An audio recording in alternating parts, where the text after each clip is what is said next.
valgt at prædike over teksten fra 1. Korintherbrev. Man kan jo sige, at biologien tilsiger, at Maria bebudelse skal ligge her omkring, hvis vi fejrer jul sidst i december. Og det er ikke sådan for at ignorere det, men jeg synes, vi skulle beskæftige os med 1. Korintherbrev i dag, og så kommer der et lille indspark, og vi har allerede haft lidt sådan fra Maria bebudelse.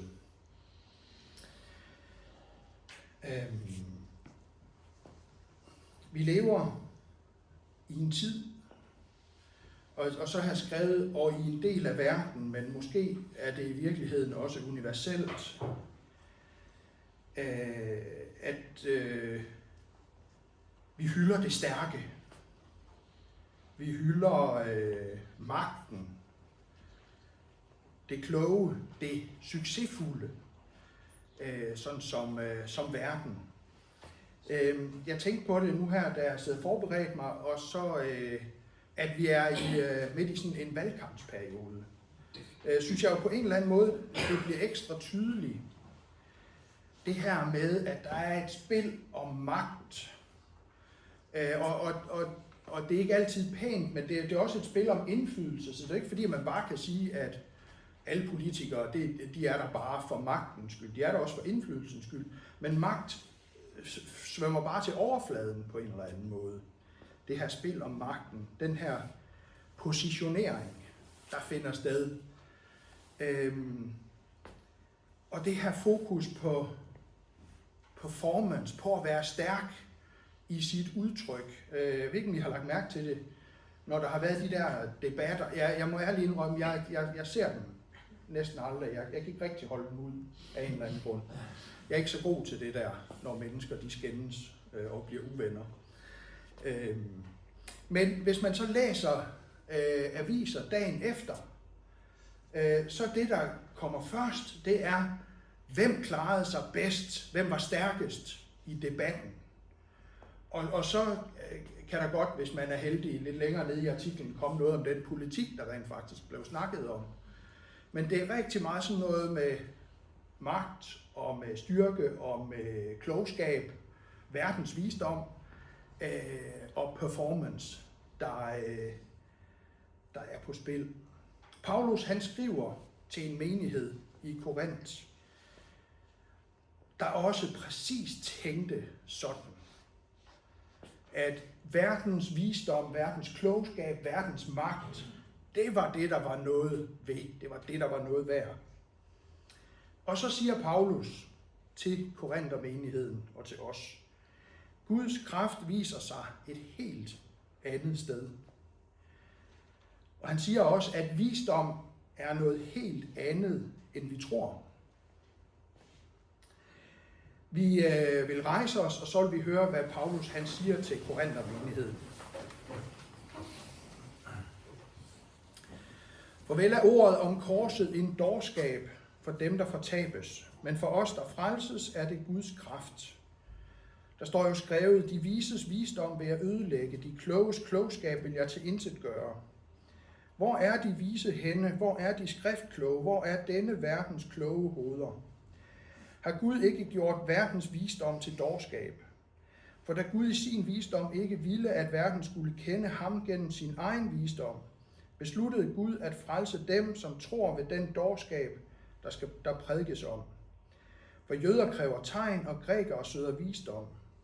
Men vi prædiker Kristus som korsfæstet. En forargelse for jøder og en dårskab for hedninger. Men for dem, der er kaldet, jøder såvel som grækere, prædiker vi Kristus som Guds kraft og Guds visdom. For Guds dårskab er visere end mennesker, og Guds svaghed er stærkere end mennesker. For tænk på, brødre, hvordan det var med jer selv, da I blev kaldet.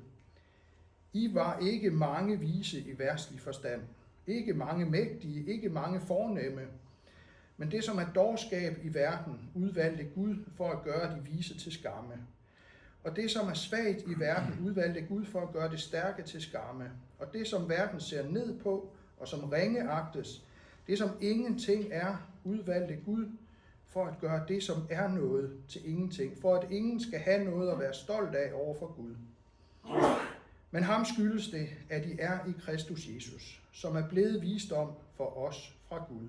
Både retfærdighed og helligelse og forløsning, for at den, der er stolt, skal være stolt af Herren, som der står skrevet. Amen.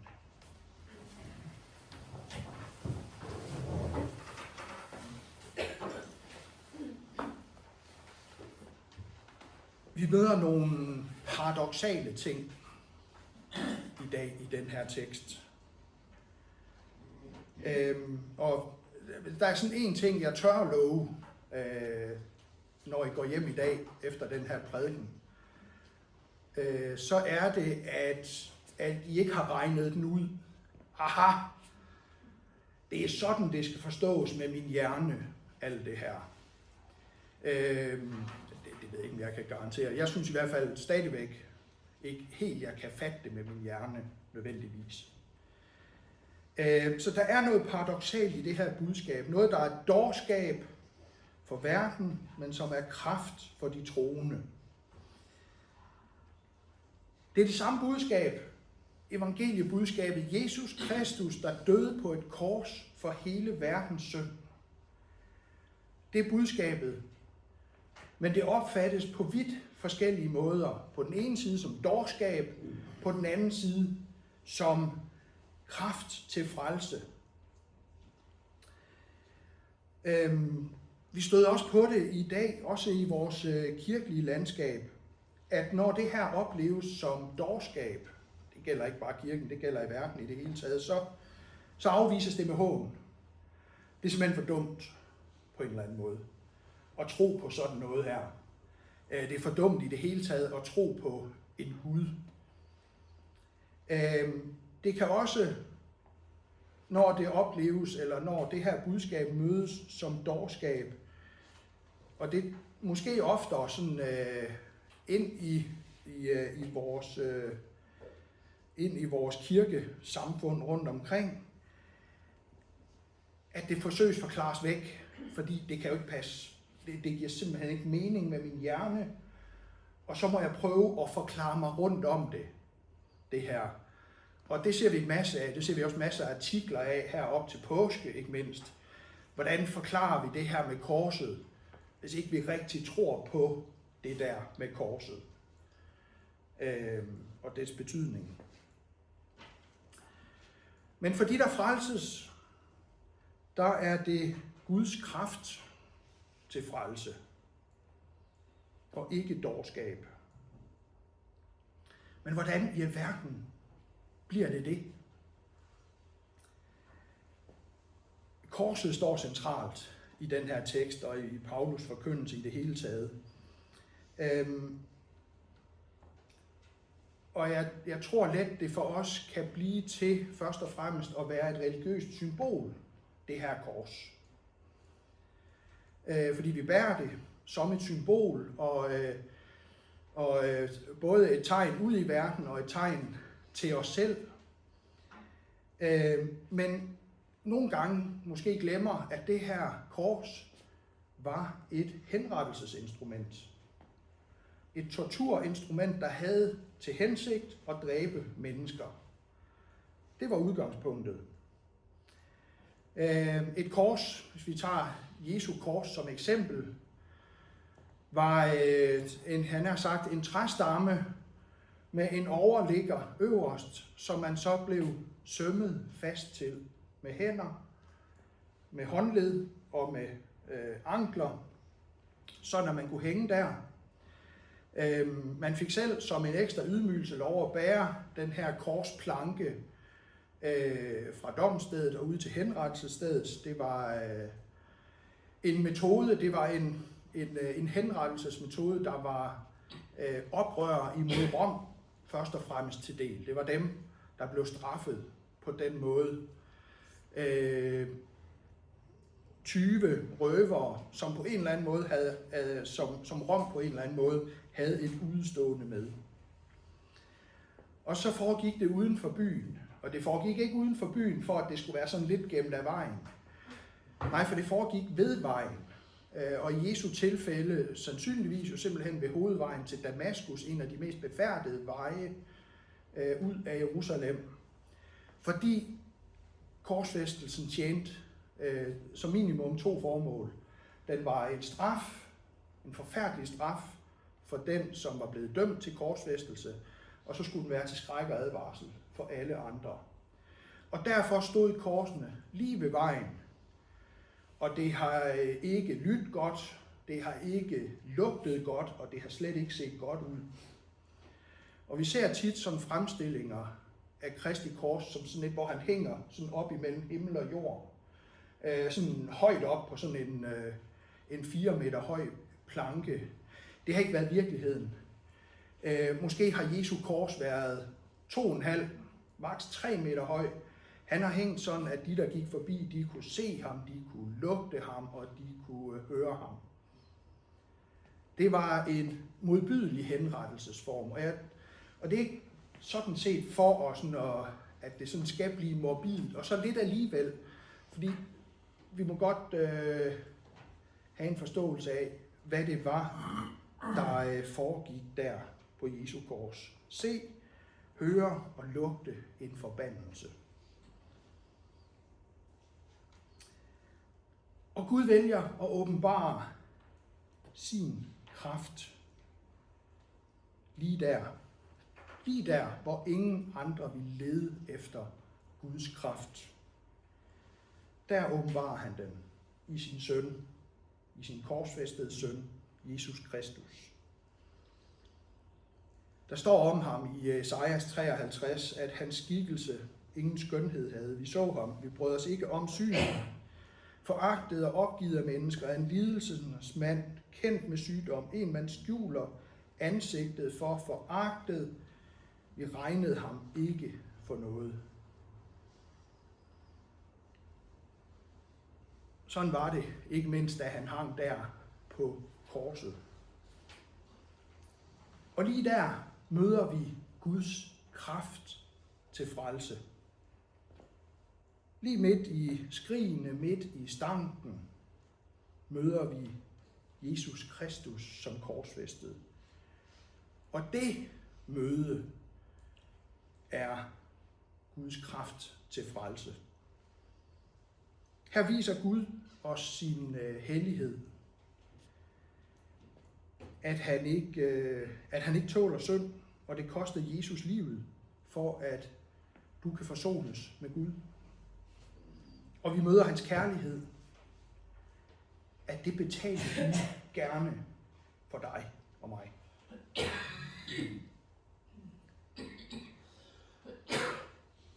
Så hvordan får jeg så del i den frelse, den Guds kraft til frelse? Ja, ikke igennem verdens visdom i hvert fald. Det er Paulus tydelige budskab her. Du kommer ikke til at kunne regne den ud. Du kommer ikke til at kunne tænke dig frem til det med din hjerne og sige, det er sådan det hele hænger sammen. Og når du så har forstået det med din hjerne, kan du tage stilling til det. Fordi for den menneskelige visdom er det bare dårskab eller dumt. Giver ingen mening. Det er lidt ligesom, jeg ved ikke hvorfor det faldt mig ind det her, men det gjorde det altså, det beklager jeg. Jeg ved ikke om nogen af jer har set filmen eller læst bogen, Håndbog for vakse galakseblaffer af Douglas Adams. Og jeg skal ikke gå ind i den bog, det betyder ikke en masse, men der optræder en supercomputer, Deep Thought. Den bliver fodret med al verdens energi, og den bliver sat i gang, den her computer, fordi den skal give svaret på livet, universet og alt det der. Det er simpelthen spørgsmålet til computeren. Livet, universet og alt det der. Og så bruger den hele verdens energi, og den gør det i 7,5 millioner år, inden den kommer frem til svaret, og svaret er 42. Og så kommer vi ikke videre der, rigtigt. Det er egentlig bare sådan en illustration af det her med budskabet om korset set fra verden. Det giver ikke mening. Set med verdens visdom, det giver ikke mening. Du må hen til korset. Og i tro og i bekendelse med dit hjerte erkende, at i forhold til at frelse dig selv, i forhold til at stå retfærdig over for Gud, der er du magtesløs. Der er jeg magtesløs. Og så må du møde Jesus der ved korset, ved den korsfæstede Jesus Kristus. Det er den eneste vej. Det er den eneste vej til frelse. Tænk på røveren, der hang på korset. Den ene af dem, der hang der ved siden af Jesus. Som giver sig til at trylle Jesus om hjælp.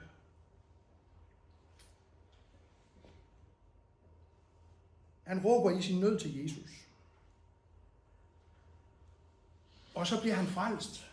Ikke fordi han råbte til Jesus. Ikke fordi han havde regnet den ud. Ene og alene fordi, at Jesus sagde til ham, fra i dag skal du være med mig i paradis. Det er derfor, han blev frelst, den røver. Ikke noget, han havde gjort. Han havde ikke haft en jordisk chance for at regne den ud. Han havde ikke nået at deltage i hverken kirkehandlinger eller bibelstudier. Han havde faktisk heller ikke engang, han har sagt nået at blive døbt, blive sådan en del af kirkesamfundet eller bibelstudier, og havde forholdt sig til teksterne og til dogmatikken eller noget som helst. Han råbte til Jesus, fordi han havde indset, at han var i nød her. Han var magtesløs. Og han havde brug for Guds tilgivelse, og den fik han af Jesus, som den korsfæstede.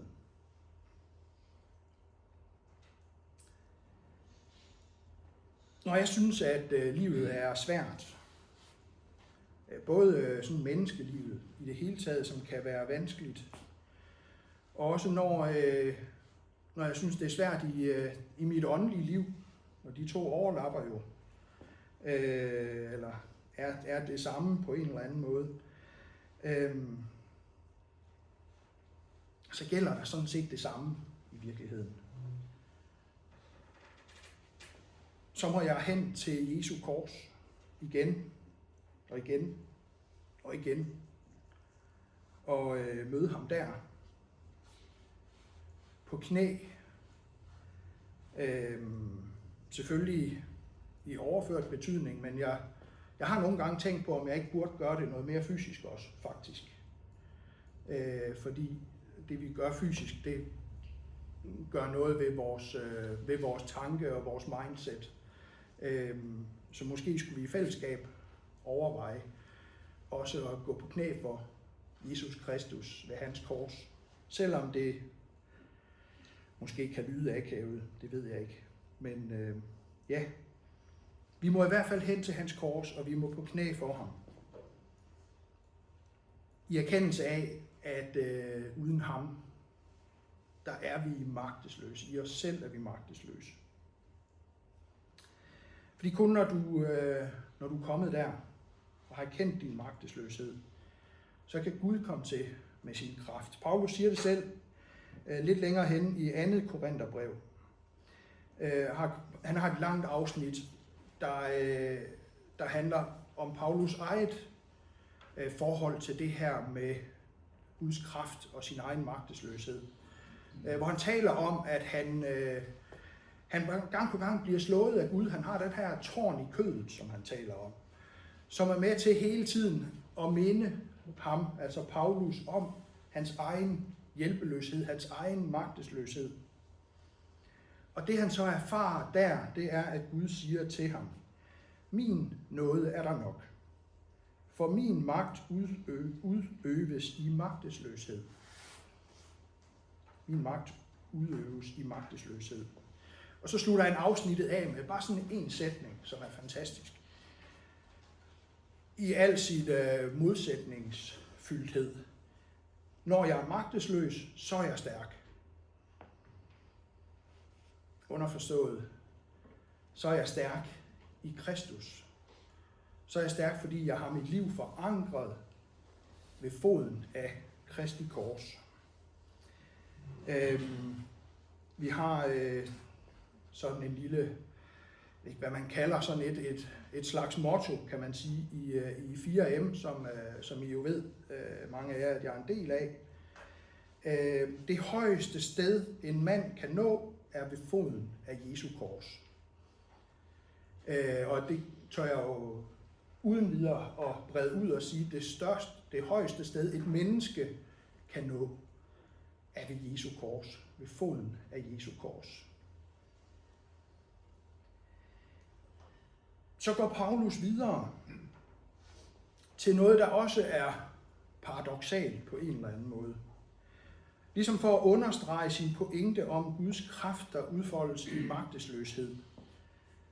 Så fortsætter han med det, man kan måske sige ikke er en så voldsomt flatterende beskrivelse af korintermenigheden og deres kaldelse. Står i vers 26. For tænk på, brødre, hvordan det var med jer selv, da I blev kaldet. I var ikke mange vise i verdslig forstand, ikke mange mægtige, ikke mange fornemme. Men det, som er dårskab i verden, udvalgte Gud for at gøre de vise til skamme.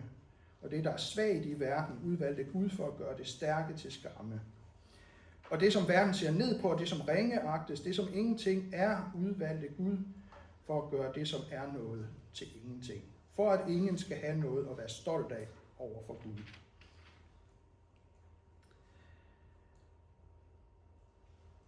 Gud han har kaldet mennesker fra korintermenigheden. Og det har måske ikke set voldsomt fint ud, sådan i verdens øjne. Ikke meget vist, ikke meget stærkt. Faktisk lidt svagt måske, og lidt ydmygt. Og det var ikke tilfældigt. Det var Guds måde at gøre tingene på. Tænk på det med Maria, som vi hørte om. En teenagepige fra Galilea, fra en by, som ingen, i hvert fald i de centrale del af verden, nogensinde havde hørt om, Nazaret, medmindre de havde læst Gamle Testamentet og havde læst profetierne. Men Gud vælger Maria. Og hvorfor gør han det? Igen, det gjorde Gud. Og en af grundene til, at han gjorde det, var netop, at hun var i verdens øjne svag, magtesløs. Ikke noget, simpelthen. Og så udvalgte Gud Maria til at bære Guds søn og verdens frelser. Det er simpelthen Guds måde at handle på igennem hele Bibelens historie og helt indtil i dag.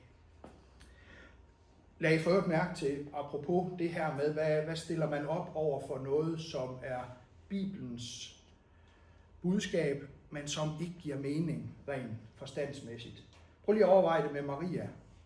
Der kommer en engel til hende og siger, Maria, sådan ganske kort genfortalt, Maria, du har fundet noget for Guds øjne, du skal blive gravid med Helligånden, og du skal føde verdens frelser, Guds søn, Messias, ham, der er profeteret om i det Gamle Testamente. Bum. Det er budskabet til Maria. Hvis ikke det er, han har sagt, dårskab i verdens øjne, altså det giver ingen mening. Det giver ingen mening sådan biologisk set på overfladen. Og hvis det endelig skulle være, så giver det ingen mening, at man så vælger en fattig teenagepige fra et sted i verden, som ingen nogensinde havde hørt om. Det ville være verdens dårskabs tilgang til det. Men lad mærke til Marias tilgang til det. Det var den lovsang, vi læste. Gud, du har valgt mig. Jeg er din tjenerinde, og jeg priser dig. Og så følger hele den her Marias lovsang. Det var Marias tilgang, som jeg synes, jeg blev inspireret af. Tilgang til noget, der virker fuldstændig skørt. Men det har altså altid været Guds måde. Og igen så hænger det sammen med det, som Paulus sagde om, at Guds magt, Guds kraft, den udøves i magtesløshed. Det er simpelthen der, den kan komme til. Og det vil Gud, at vi som kirke som enkeltpersoner i kirken skal vide og forstå, at det er sådan Gud handler, til opmuntring for os og til at forstå vores position i forhold til den evige, almægtige Gud. At han har magten, og han vil have magten. Men det er faktisk også det, Gud vil, at verden skal forstå, også ved at se på os, at hans magt udøves i magtesløshed. Og det kan jo godt være en lille smule ydmygende på en eller anden facon. Han gjorde det hele vejen igennem Israels historie. Understreger igen og igen, at når han handlede med Israel, som han gjorde, også når det var ydmygende for Israel, så gjorde han det for, at alle de andre folk skulle forstå, at han er Herren. Han er den, der sidder med al magt og al kraft. Gud frelser altså ikke igennem menneskelig styrke, men gennem noget, der ligner et nederlag i verdens øjne. Vi tror ofte, at vi kan tænke os til alt. Forstå alt. Men troen er ikke et intellektuelt projekt. Det er et møde med Kristus. Og derfor er kirken heller ikke et elitært fællesskab af mennesker, der har regnet den ud, der nu har forstået, hvordan det hele hænger sammen. Det er et nådefællesskab af mennesker, der har mødt Kristus. Kristus på korset, som er vores alt, som er vores visdom og retfærdiggørelse og helliggørelse og forløsning. Så tænk på det, når vi slår korsets tegn for ansigt og bryst i dåben. Tænk på det, når du bærer et kors. Jeg så Jørgen, han havde et kors på sin kasket. Tænk på det, når vi slår korsets tegn i forbindelse med nadveren. At det er ikke kun et tegn. Det er også et tegn, men det er ikke kun et tegn. Det er Guds kraft til frelse. Og så slutter jeg med et lille kort citat fra en fyr, der hedder Bob Kaufling. Sådan en lovsangsmusiker og underviser i lovsang, alt muligt, der har med lovsang at gøre. Han siger sådan her: korset repræsenterer den fuldkomne sammensmeltning af Guds brændende hellighed, hans retfærdighed og uudgrundelige visdom, fuldstændige almagt og uendelig kærlighed. Så for nu at vende tilbage til temaets ordlyd. Med Guds kraft være med dig, hos dig, i dig, til frelse, til liv og til evighed. Amen.